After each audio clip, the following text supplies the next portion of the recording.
You're listening to Nurture Your Zest. I'm your host, Ashleigh King, and I will introduce you to a wealth of interesting, fascinating individuals from all walks of life who will share their stories, how they've overcome challenges, and you will find out their top tips for success. Through this podcast, you can gain tips to grow and change your life and the way you see the world, and help you to nurture your zest.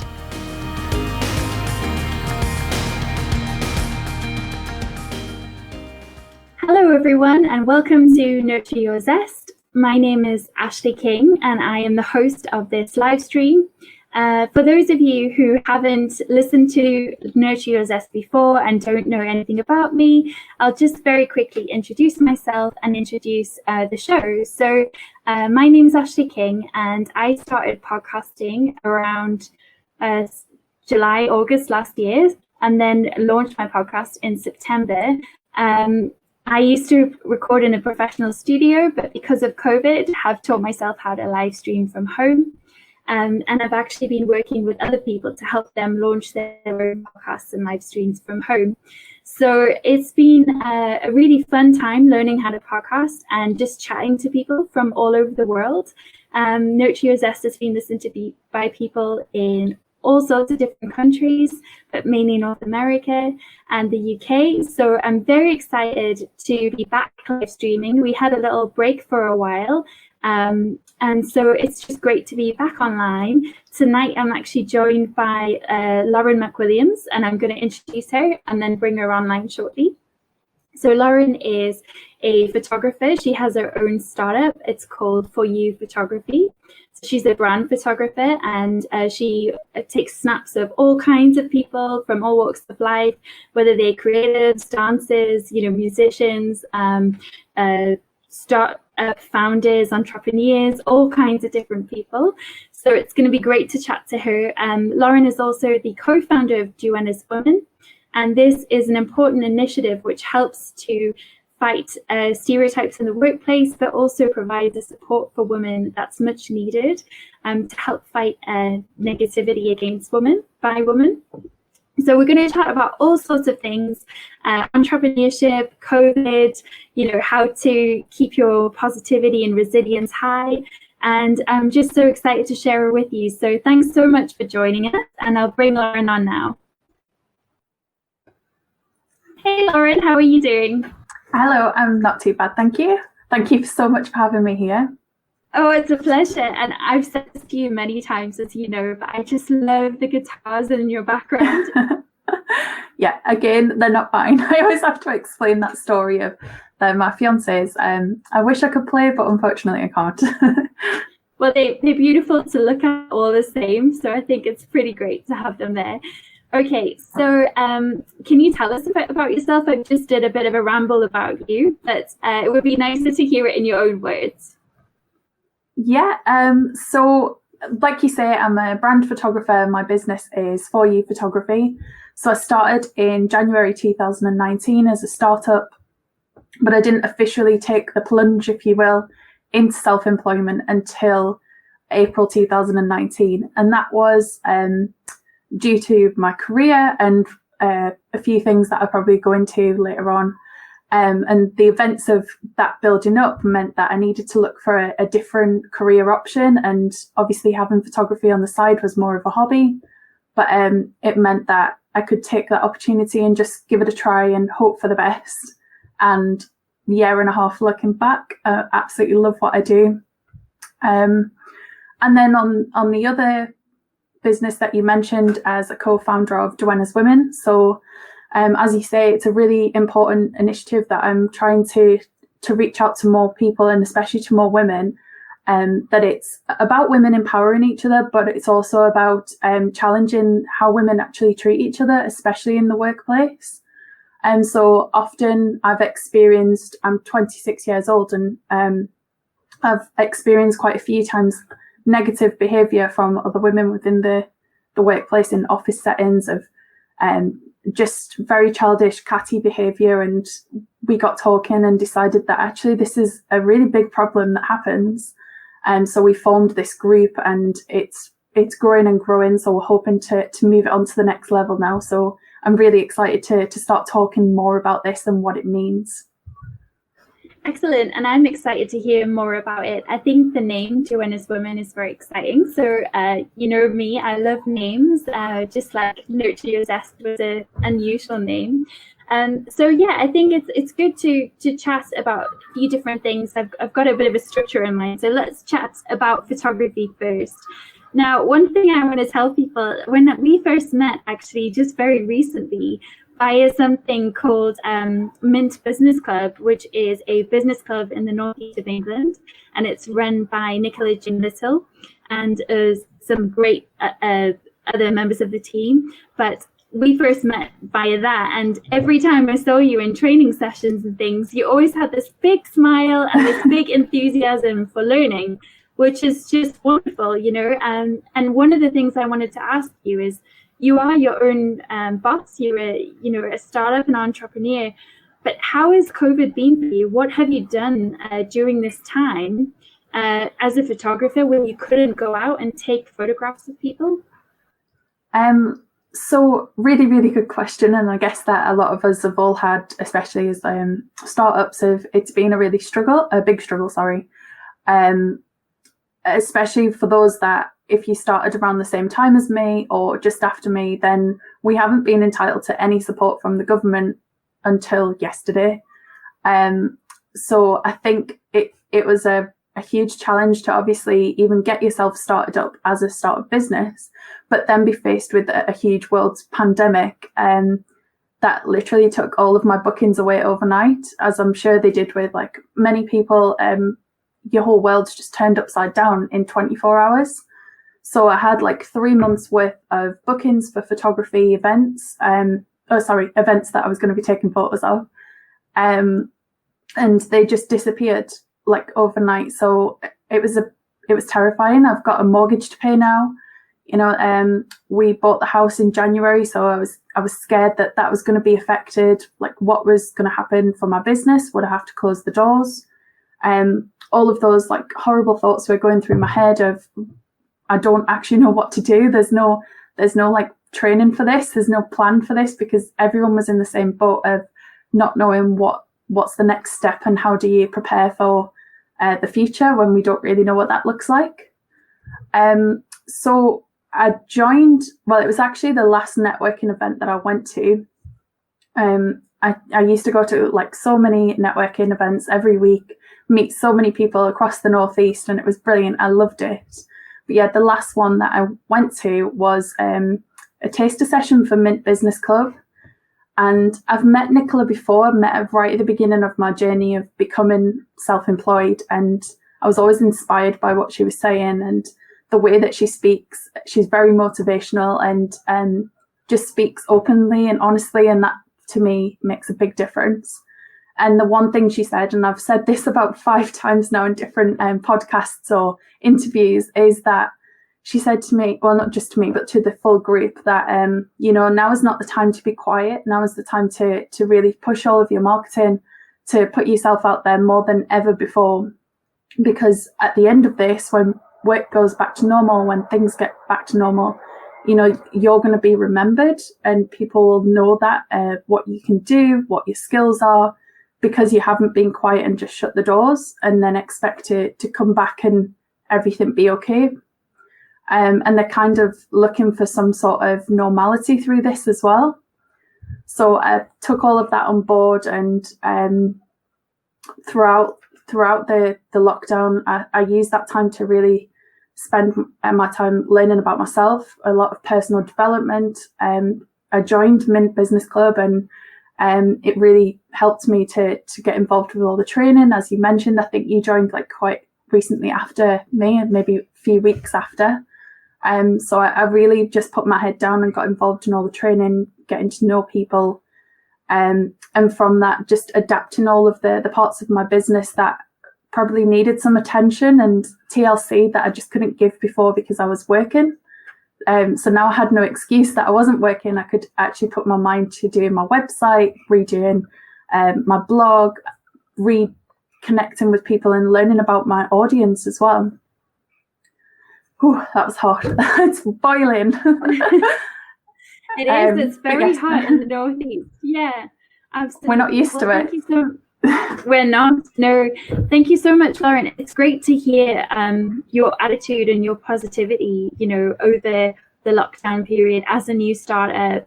Like me as well, you mentioned, you can't access various government support because you'll be based at home or out and about with people, so you won't get the business rates, or all these different things that are out there. It can be quite tricky. I think for a lot of entrepreneurs I had to, when you are maybe not in a position where you can furlough yourself or you can be furloughed in a company, there's a lot of challenges at the moment for many different industries.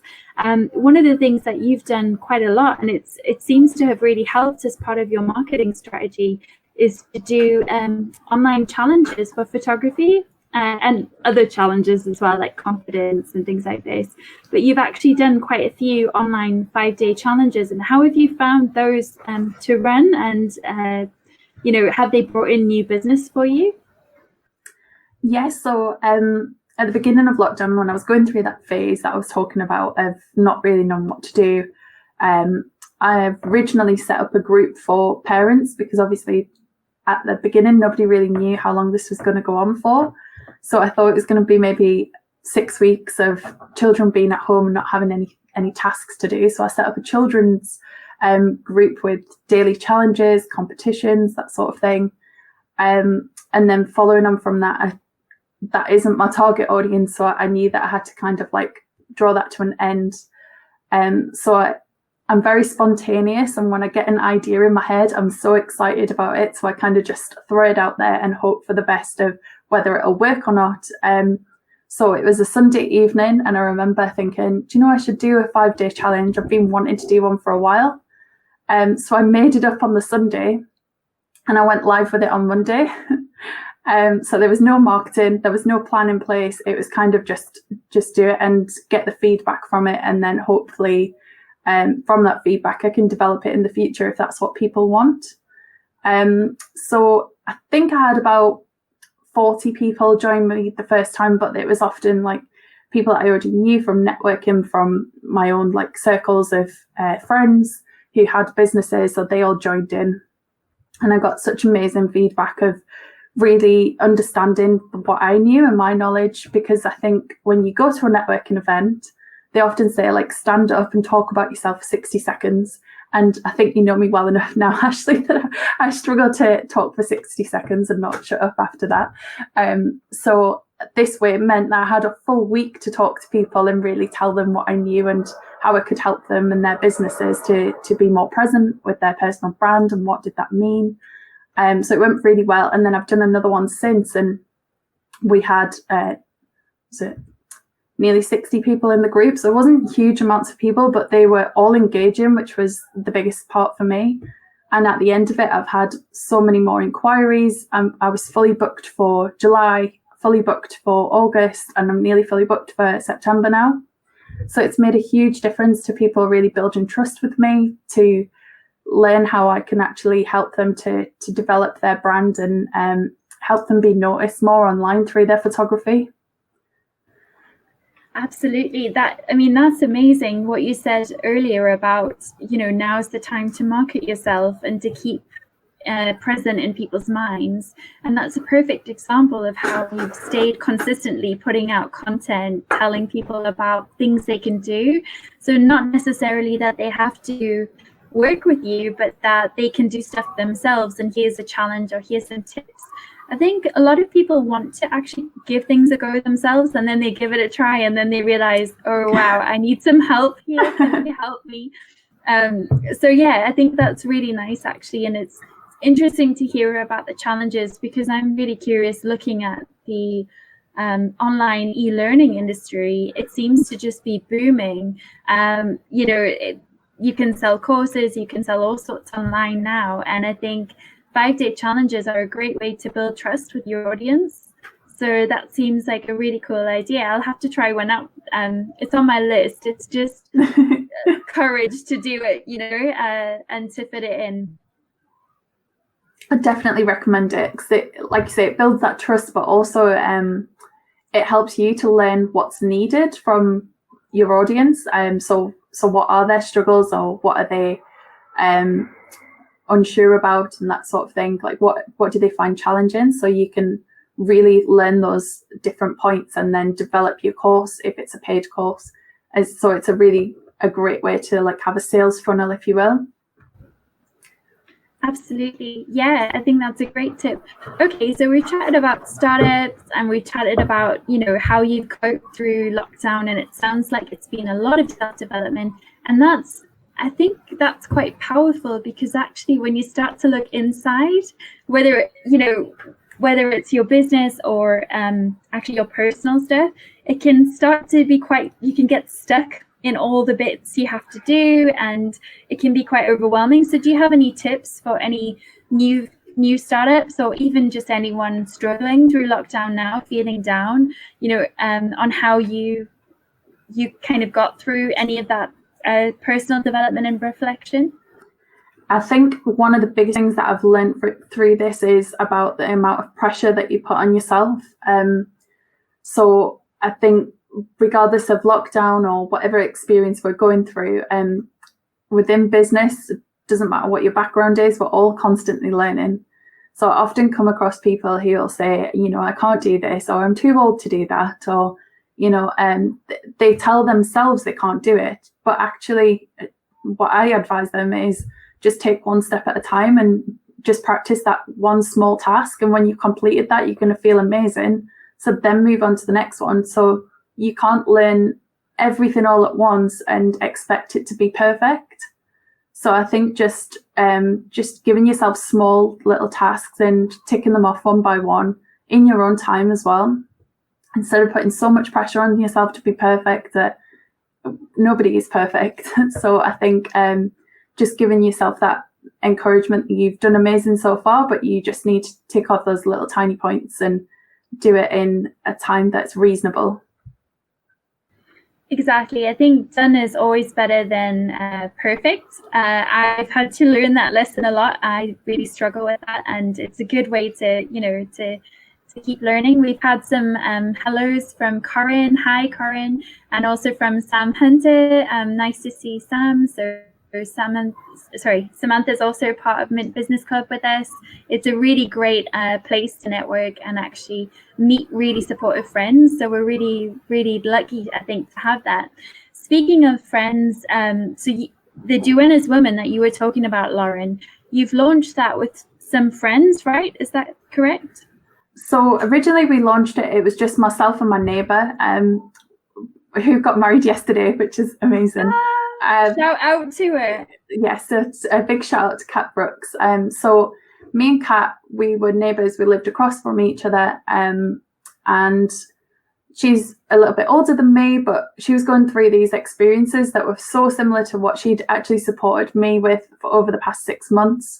I'm sure she won't mind me mentioning that it was due to how women were treating her in her new workplace. So she just started a job and she didn't feel welcome into the team and that sort of thing. And I was going through those experiences and she supported me through that. And that's how we just started these conversations that I think when you're going through that and you go into a new office, for example, and there's a team full of women and you think that it's going to be amazing because you can all share stories and you've got a lot of things in common, but actually sometimes it's not like that. So you'll go in and you're not made to feel welcome.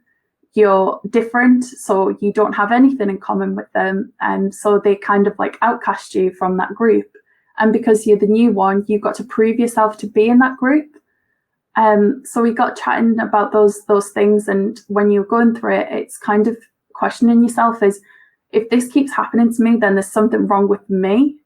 And I think that kept happening until eventually we found each other and had these open conversations and said, well, obviously if this is happening to me and it's happening to you, this isn't just, it's obviously not us, there's something else going on. So we started the group and we had this idea and we didn't really know where to go with it. It was just an idea of maybe setting it up with a few friends.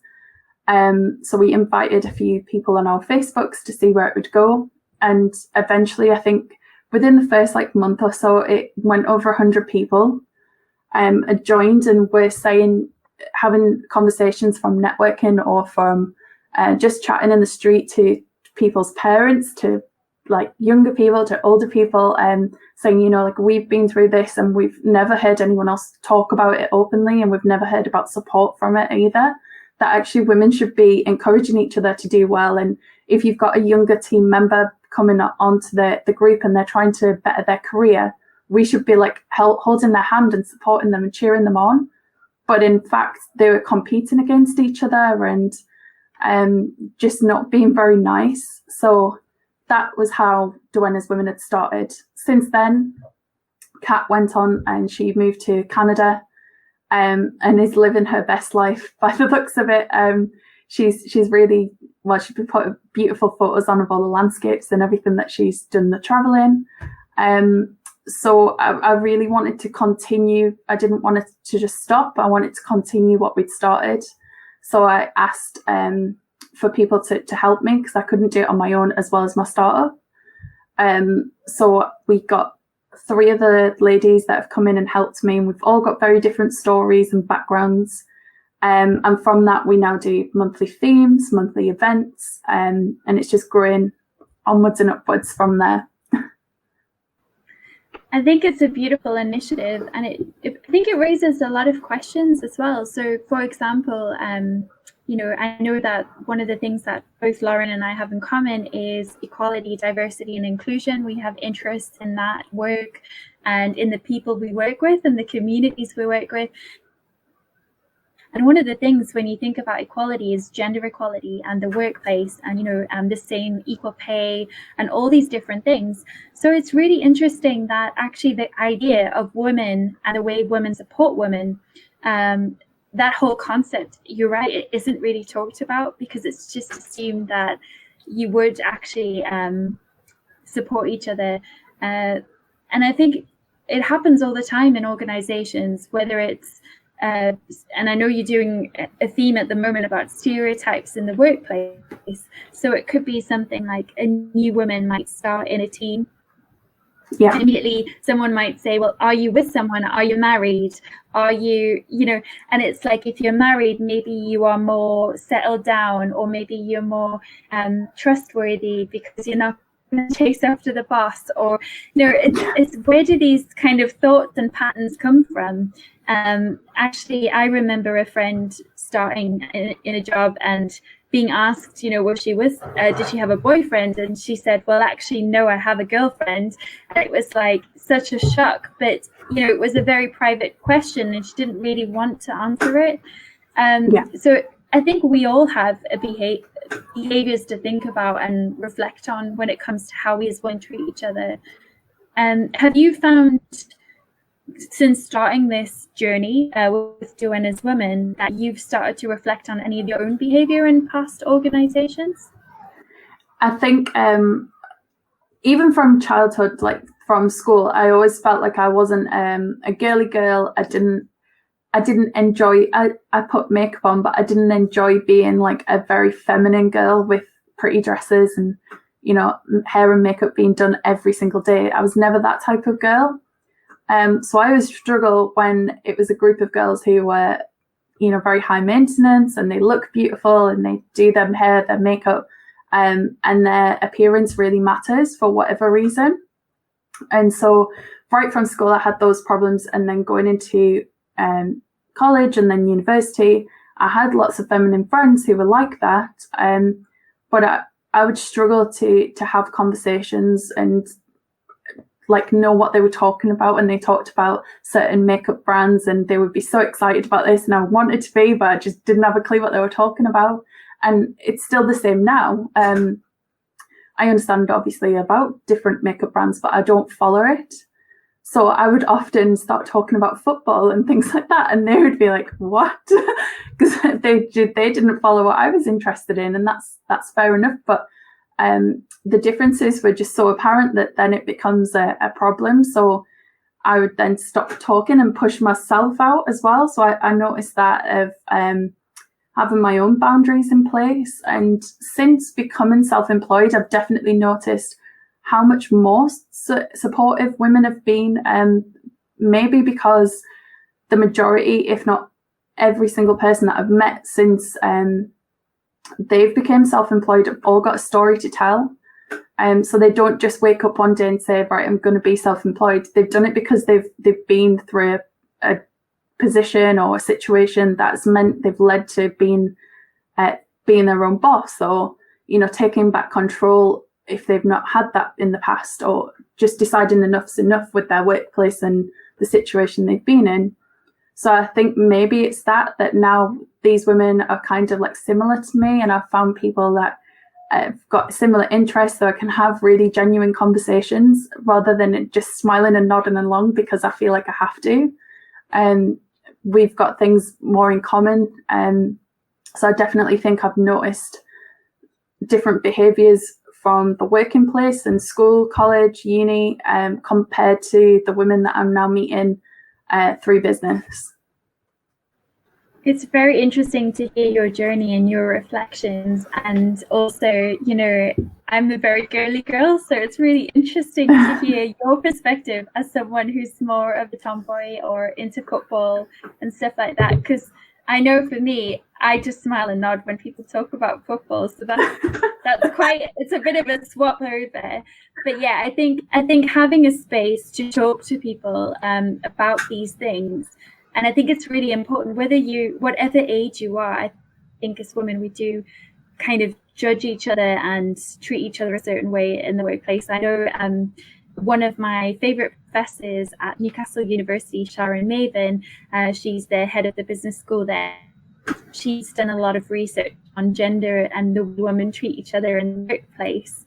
And it will be things like, you know, if you've gained weight, or if you pretty, and if you fit in this particular category, or, you know, your age, or there's so many ways that we can treat each other without even meaning to. It's just something that is inside us, and a lot of that might be you know, the way we see the world, or cultures in organizations, or, you know, I think there's a lot of interesting stuff there. And one of the things that I was truly shocked about, and it might be interesting for any Duenna women listeners, but I was really shocked to hear about the two things actually.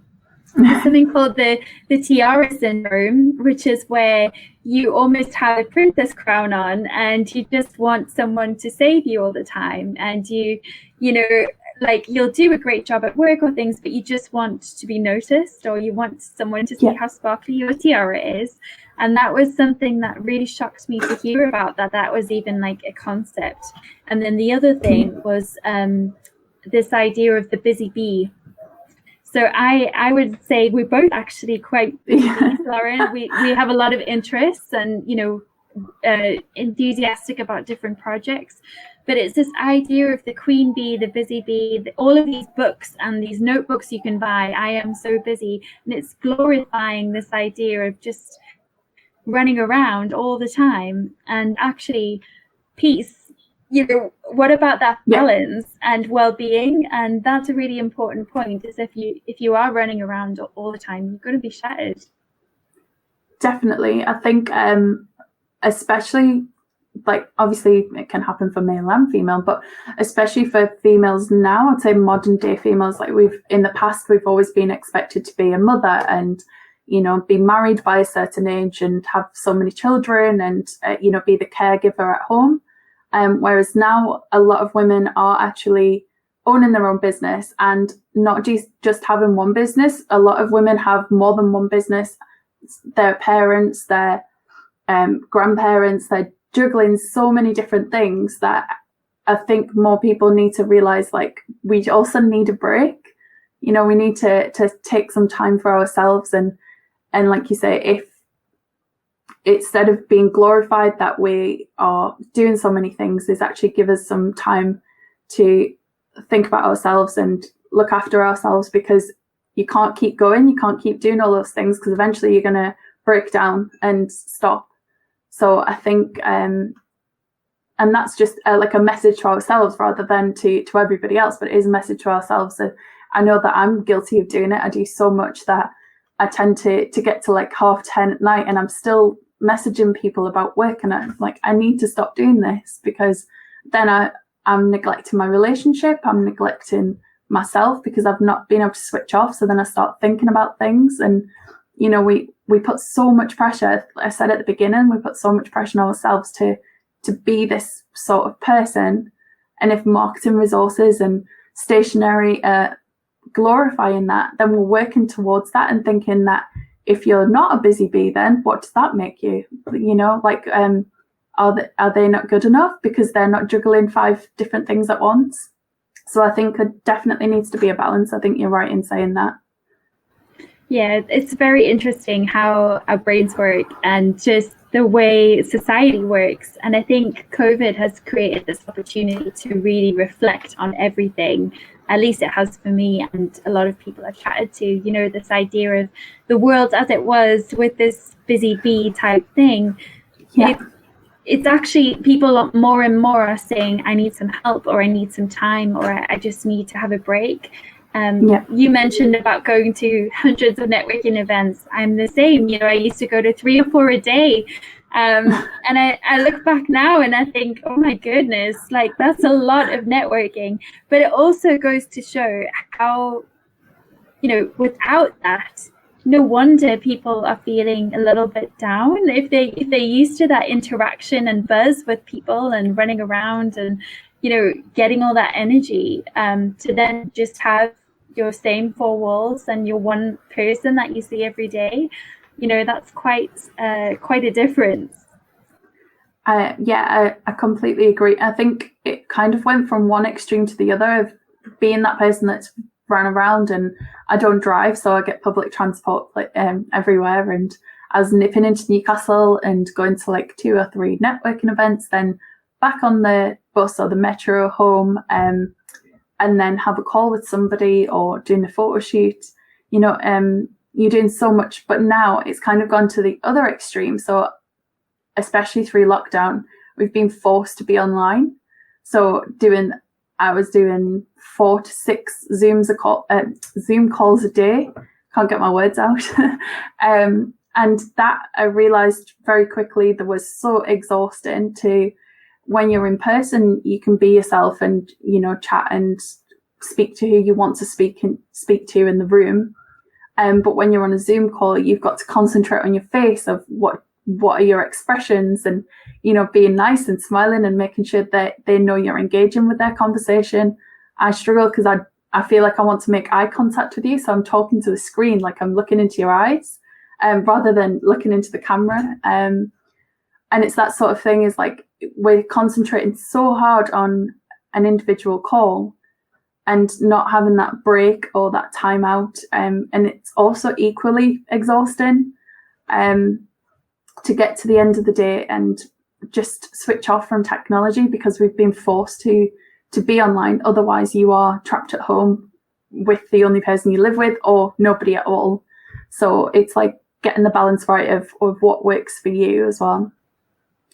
Exactly. Yeah, I think it's very true. And I really sympathize, and I'm sure lots of people do, with the idea of watching your body language and watching how you behave, because it's so easy to just forget, and forget that, I don't know, I've seen people on Zoom picking their nose or something, and you just think, oh my goodness, people can watch you, and Suki's just said, it's very difficult to network online. And I think she's right, especially extroverts like Suki, myself, you, Lauren, you want to talk to everyone and buzz around a room, and actually waiting for your turn and listening. And it's a very, it feels more structured sometimes to do that type of networking.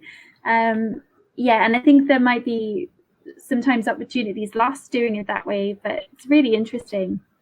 So you've worked a lot this year on, upskilling yourself, looking inside, helping others, looking at Duenna's Women, this initiative to help really uplift people. So apart from those things, I mean, what have you got planned for yourself for the coming months? What have you got in the pipeline, whether it's a rest or whether it's work? So for the first time in my life, I've never been camping. So we managed to get a nice little break at the beginning of the year before all this became a thing. So we went off to Malaga for a weekend with friends and absolutely loved it, but it rained for the whole time. So at the end of September, I booked my first camping trip, and I'm so excited to just be out in the middle of nowhere in Northumberland. Hopefully it's dark night so we can get some really pretty pictures of the stars and just switch off from technology, because I think that's what's needed.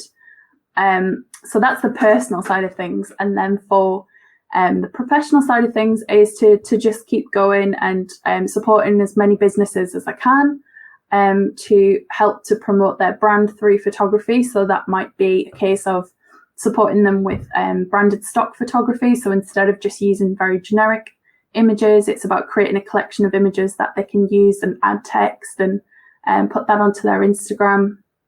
And then the other side of things is the personal branding shoots. So it's really learning what their story is and communicating that through a collection of images. So today I worked with George Forster, and she's a lovely friend of mine, and I know a lot of people on LinkedIn are aware of George. He's just such an amazing character. So we did his branding shoot this morning, and it went so well, going around Heaton, around the artwork that's on the streets and the small cafes and coffee shops, and just taking it all in. It's so nice to be back out working and being outdoors. I'm really enjoying that. And then for Duenna's Women, it's probably the most exciting update of all. So we're actually planning on becoming a community interest company. So our hope is to start putting those things into place. We've got the business plan now, and it's a case of putting our words into action and getting it to be something that, instead of just being talking and conversation about these problems, is actually putting that into action and getting businesses to realise about the challenges that can happen and how to deal with that as well. So we would love to go into businesses and speak to HR professionals and groups of women to see what challenges they understand and if they notice that ever happening and how to deal with it if it did happen. Because when you're going through that, it can feel very lonely, like you're the only person that's experienced that until you start talking about these things. So that is our hope, to be able to grow and develop to our next stage of Duenna's Women and what that might look like. That sounds like a really cool idea, and a lot of work to become a community interest company. You know, I'm guessing at some point you might be looking to get a board, or a lot of those kind of structures and things like that. It's great actually that you would be able to potentially do that and work with businesses. I think there's a real need for that. To help people understand what employees go through regardless of their age, and how women as well can empower each other in the workplace rather than be negative or put people down. And I know as well you've been working on your podcast, so how is that coming along? So I started your podcasting training a little while ago, and you very kindly invited me into the beta testing. So I've been following it along, and I'm in the second unit now. So I'm really starting to delve into the deeper conversations of what I need to do to put that into practice. And as you know, I'm just like you and do so many things all at once. But I was actually on it yesterday. So I think it's really understanding that everything that goes into a podcast, it's not just about talking. There's like so much more to think about with your branding and the equipment to use, like what is right or wrong, what works for one person might not work for another person, that sort of thing. So I'm learning so much and meeting a lot of people through the course as well that are going through the same processes as me. So I'm really excited to hopefully get that all put together and start saving these conversations, because that was one conversation we had was I do so many video calls or Zooms, and these things could be recorded and actually used as a podcast, and I've just never thought about that before. So yeah, I'm excited to see where that leads. Absolutely. And Steve Hughes just said podcast crew. So yes, we do have a little crew forming of learners who are all learning how to podcast together, which is great. And Steve's a brilliant podcaster himself as well, which is great. And he's also asked, what's the link for your podcast? But you haven't got a link yet, because we're still working on it, aren't we? Yes, so I'm not quite there yet, but I'm hoping to start putting things together, because I want the branding and everything done before I put anything out. But yes, as soon as I do, then it'll be on LinkedIn. Exactly.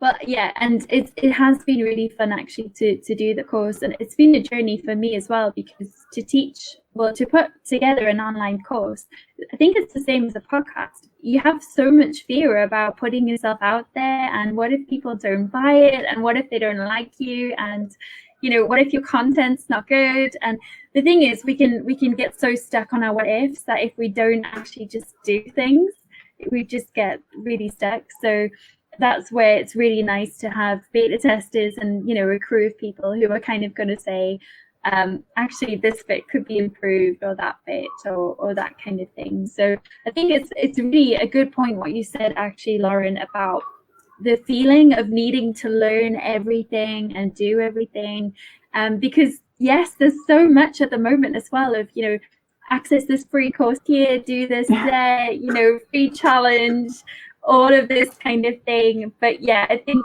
you've got to take it at your own point, and as well, being a member of our podcast crew, that any spotlight calls you need or any extra support, we're here for you.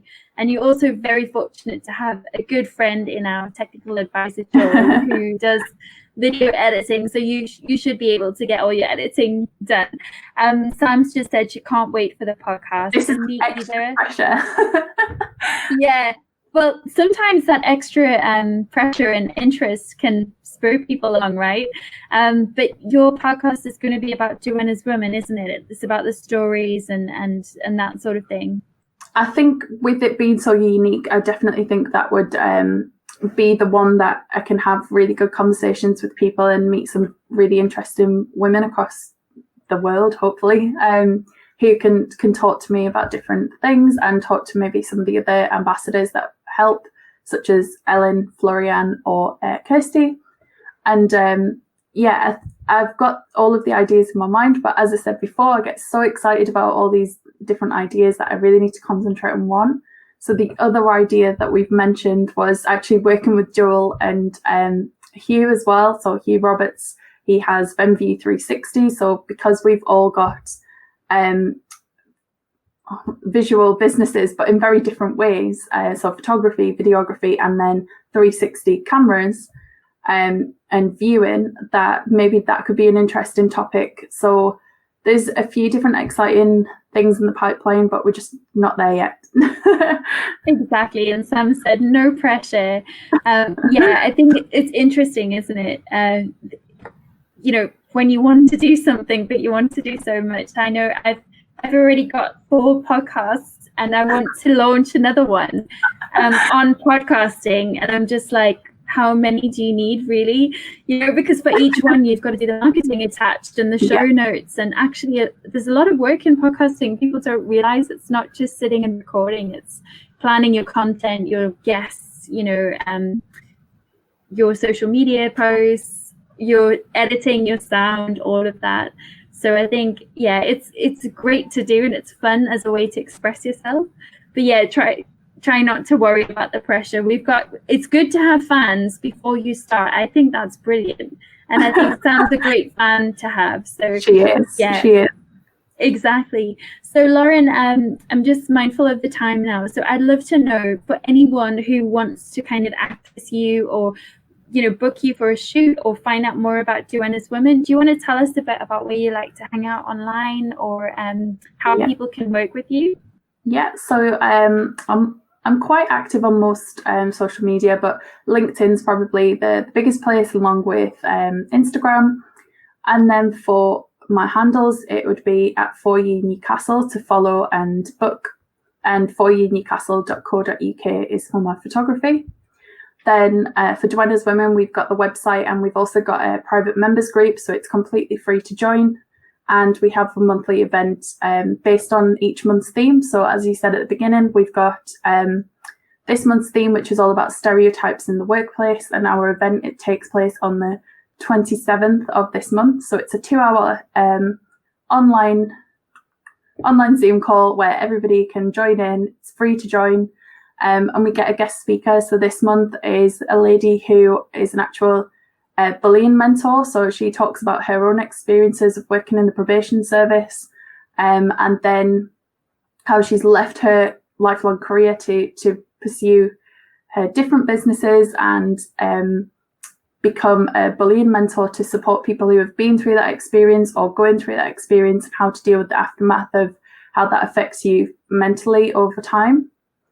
So I'm really excited to do that, and hopefully a few people that are watching tonight can come along and join in with that as well.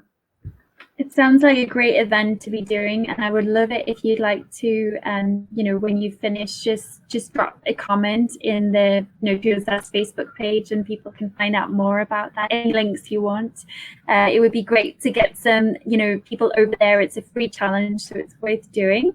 So, okay, well, that's brilliant. Well, thank you so much for being a guest. Before you go, there's one thing I need to ask you. So what is your number one word to describe how you nurture your zest? The only word that's coming to mind, and I've been thinking about this for a little while, is flourish. So I don't know what the explanation is behind it, but I think that obviously doing what we can to eventually flourish and to being the person that you want to be, or to the stage that you want to be, and that doesn't end. You can continue to flourish and be that person. So maybe not the best word, but it's the one that came to mind. It's a beautiful word, and actually no one's used that one yet, so I'm really delighted you chose the word flourish. That's perfect. Thank you so much for that. And I'm going to remove you from the stream. So thank you so much for joining us, Lauren. It's been a pleasure. Thank you for having me. Okay, before you go, Steve's just said, that's mine. He's right. I think he did have that. I'm sorry, Steve. How could I forget? That was his. It was very recent. Flourish crew, he said. So a podcast crew and a flourish crew. So obviously, we've got some like-mindedness going on, and I'm so sorry, Steve, that I forgot that. Anyway, it's a great word. We can have it twice. Okay. But thank you so much for tonight. It's a real pleasure to have had you. Oh, it's a pleasure to speak to you. Thank you so much. Thank you, everyone, for listening to Nurture Your Zest tonight. I'm still laughing that I missed Steve's word, Nurture Your Zest, to flourish. Anyway, I think it's great that we can share, and for those who don't know what this one word to nurture your zest is about, I like to ask my guests that, because it's a great way to know how people cope with adversity, with whatever they're going through in their life, to have that one thing that helps them get through the day. So we've had some great answers. If you're interested, you can go to Nurture Your Zest /1-word and find out all about previous examples. It's really great to have been live streaming again. We've taken a little break, so it's really good to be back online and chatting to people again. I just want to say, if you do want to catch up on any of our previous episodes, you can find them at nurtureyourzest.com. We also are teaching people to podcast and live stream, so if you'd like to learn, go on and check out our website. It's a real pleasure to have spoken to you tonight. Thank you so much for tuning in, and if you have any comments or questions, just drop me a message on social media. Thank you so much. Bye. You've been listening to Nurture Your Zest. You can find us online on Facebook, Twitter, Instagram, and LinkedIn at Nurture Your Zest. If you've liked today, please subscribe. You can also leave us a review if you're feeling extra kind. Today's podcast has been made available through the kind sponsorship of TL Multimedia and That Branding Company. We look forward to catching up with you again soon as you learn to nurture your zest.